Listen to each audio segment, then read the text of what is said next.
પ્રેમ અને સ્વાર્થ,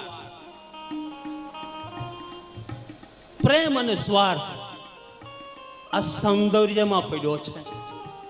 સૌંદર્યમાં જો પ્રેમથી તમે મંદિરે જશો ને અને પ્રેમથી તમે આશ્રમમાં આવશો ને, એમાં લાખો ગાડાનો ફરક છે મારા હરિભક્તો. દુઃખ છે, હા છે, થઈ ગયું છે અને થવાનું છે. હમણાં મારા સંજયભાઈ બહુ મસ્ત વાત કરી છે. શું કરીશ કે ભૂતકાળ છોડો અને ભવિષ્યનું એની પર છોડો. શું કીધું છે?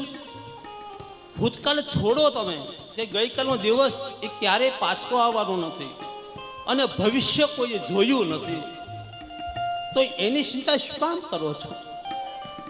ગઈકાલ તમે જે કર્યું છે ને એ ફળ સાથે જોડાણું છે.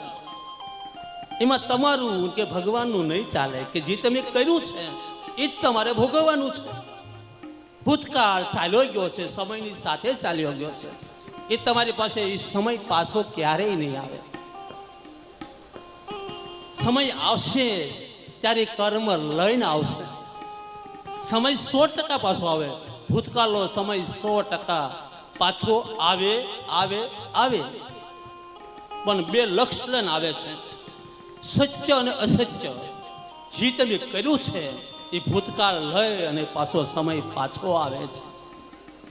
કર્યું છે એ તમારે ભરવાનું છે.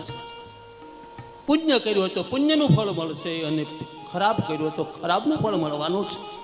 એમાં મારું તમારું ચાલશે. મનુષ્ય પ્રાણીને શું ખબર નથી કે આ ન કરાય ના કરાય? હરેક મનુષ્ય પ્રાણીને ખબર છે કે આ હું ભૂલ અને આ પાપ એનો રસ્તો છે એ દેખાય છે, એટલે કર્મ આધીન બને છે.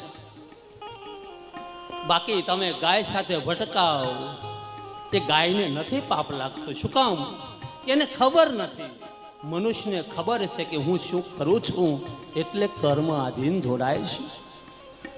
સાવિક પ્રકૃતિની વાત કરીએ છે ને, આ ઝાડ છે, ઝાડ, ડુંગર, વાયુ, તેજ, એ કોના માટે છે? જીવાત્મા માટે છે.